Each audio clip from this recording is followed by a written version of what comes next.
Bimbang ingin berinvestasi apa di saat kondisi serba tak pasti seperti sekarang? Menurut Kepala Riset First Capital Alfred Nainggolan, pegang tunai adalah pilihan terbaik saat ini. Berikut perbincangan selengkapnya yang sudah kami rekam sebelumnya.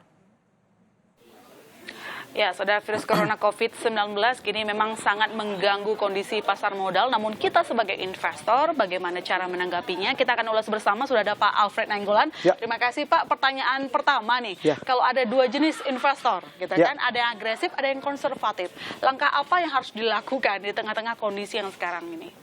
Ya, yang pertama tadi kalau bicara masalah konservatif, bisa dikatakan tadi bahwa memang kan bicara konservatif ini menghindari tadi aset-aset investasi, instrumen investasi yang punya risiko yang besar. Dan kalau kita lihat bahwa saat ini yang banyak mengalami penurunan drastis, yang paling banyak volatilitasnya adalah tadi aset-aset yang punya risiko besar ya, seperti misalnya surat berharga termasuk saham dan juga obligasi. Jadi kalau bicara konservatif mungkin untuk kondisi saat ini memang bisa dikatakan tidak ada banyak perubahan. Selain tadi lebih kepada kondisi standby cash yang mungkin terus mereka bersah kalau melihat kondisi yang seperti ini. Nah, berbeda dengan yang misalnya agresif. Agresif kan memang komposisi atau didominasi tadi aset-aset yang beresiko, di mana dalam 1-2 bulan terakhir aset-aset beresiko memang mengalami penurunan yang cukup tajam oleh faktor eksternal, gitu ya? Bahkan termasuk saham-saham blue chip. Jadi kalau kita lihat bahwa memang sekarang saatnya yang tadi agresif untuk menyikapi tadi perkembangan yang ada di pasar saham kita dan juga pasar obligasi, mungkin lagi lebih menurunkan tadi aset-aset yang cenderung punya risiko yang cukup besar. Khusus bicara soal pasar saham, tadi kan kalau dari percakapan barusan berarti konservatif kalau bisa menghindari masuk saham gitu. Nah, berarti agresif masih boleh gitu. Apakah hanya blue chip saja yang disarankan atau sebenarnya saham tier 2, tier 3 masih oke untuk dikoleksi kondisi sekarang?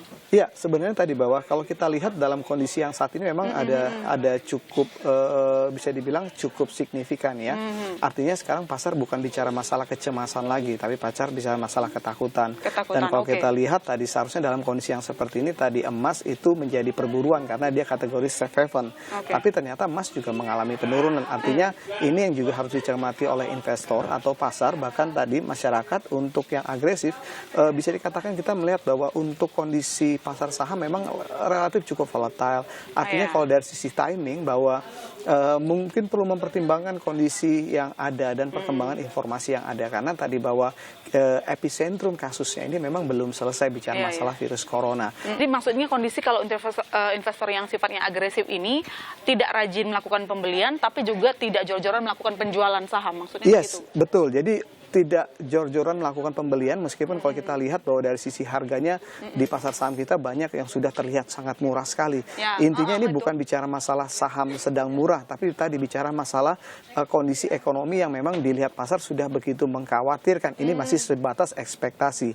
Nah, tadi untuk melakukan penjualan juga tidak melakukan penjualan atau istilahnya panik ya, karena dalam kondisi seperti ini hampir semua instrumen investasi mengalami penurunan. Artinya apa? Kalaupun kita jual dalam kondisi penurunan, artinya kalau kita pindahkan ke aset yang lain juga hampir sama gitu, melakukan hal yang sama. Makanya tadi kalau kita lihat bahwa sebenarnya seharusnya kan sejatinya bicara masalah instrumen investasi saham itu memang jangka panjang.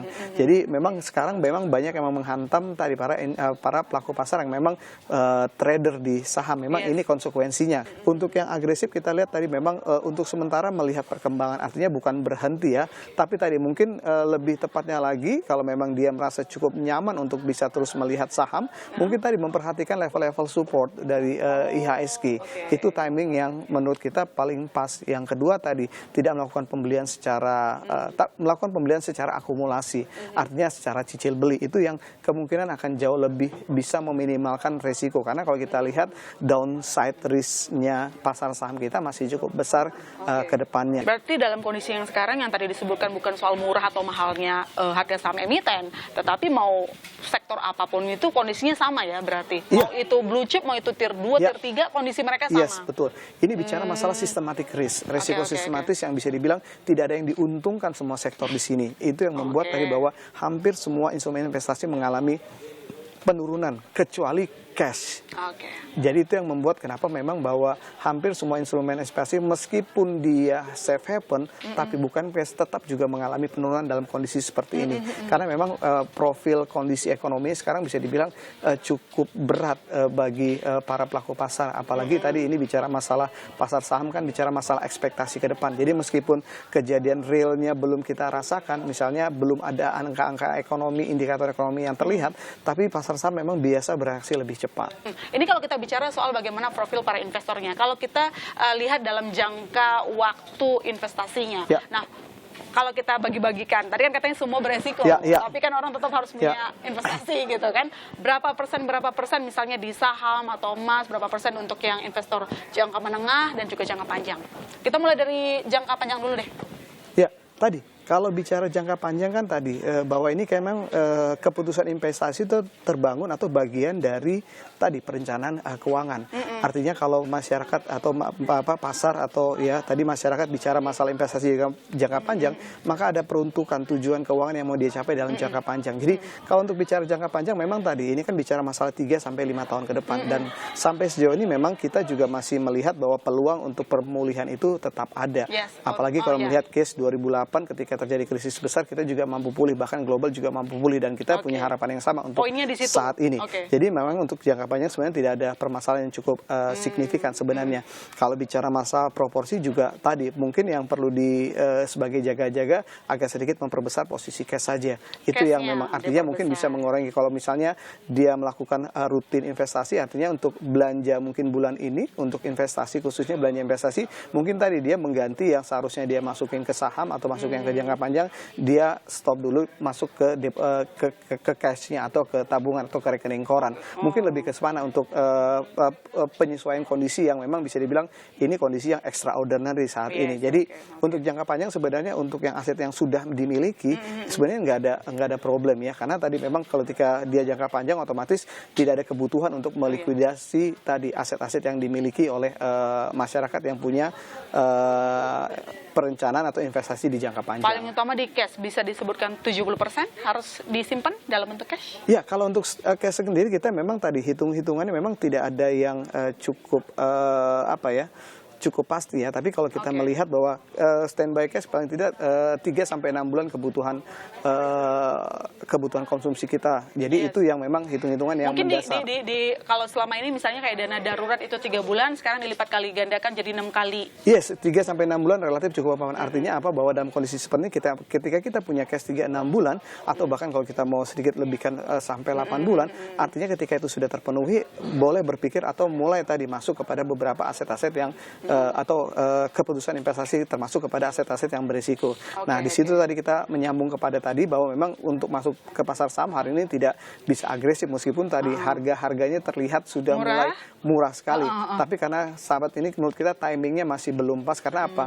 Tekanan koreksinya atau penyebab sumber koreksinya masih bisa dibilang masih kemungkinan masih akan bisa terus ada. Berarti kondisi dalam sekarang ini rumus ketika harga murah langsung beli itu nggak berlaku ya? Iya, untuk sementara karena memang dia extraordinary ya. Kecuali memang tadi kembali lagi bahwa ini kan sebatas himbauan. Artinya ketika memang masyarakat yang punya keyakinan yang cukup tinggi terhadap adanya pembalikan arah atau kemungkinan bahwa ini mungkin akan selesai lah 1 tahun. Bagi yang seperti itu mungkin tadi memang tidak masalah karena memang sampai sejauh ini kita ngeliat bahwa beberapa perusahaan-perusahaan kita yang besar memang masih cukup tahan terhadap turbulensi ekonomi yang besar. Artinya dengan asumsi yang sama mungkin kita bisa pakai itu untuk menjadi dasar kondisi yang sekarang, menghadapi kondisi yang sekarang. Kalau jangka panjang mungkin untuk kekhawatirannya tidak sebesar untuk investor jangka menengah harusnya gitu ya, boleh dijelaskan mungkin kalau mereka untuk porsi-porsi investasinya. Jadi kalau bicara masalah ini kan jangka menengah artinya holding periodnya semakin pendek lagi, artinya bahwa artinya potensi untuk masalah ini bisa berakhir tentu tadi ketika jangka panjang potensinya akan lebih besar ketimbang yang jangka menengah, sehingga resikonya akan lebih besar untuk yang tadi masyarakat atau investor yang di jangka menengah. Ya artinya dia harus lebih lagi dibandingkan jangka panjang. Artinya mungkin tadi bisa dikatakan di jangka menengah untuk tidak dulu untuk melihat atau menambah porsi yang ada di saham-saham atau aset-aset yang beresiko, termasuk tidak melakukan juga penjualan. Karena tadi dalam kondisi panik pasar seperti ini, bahwa reaksi pasar itu mengambil keputusan untuk penjualan bisa kebanyakan irasional, lebih kepada faktor ketakutan. Itu yang membuat tadi kerugian bisa semakin dalam. Karena tadi untuk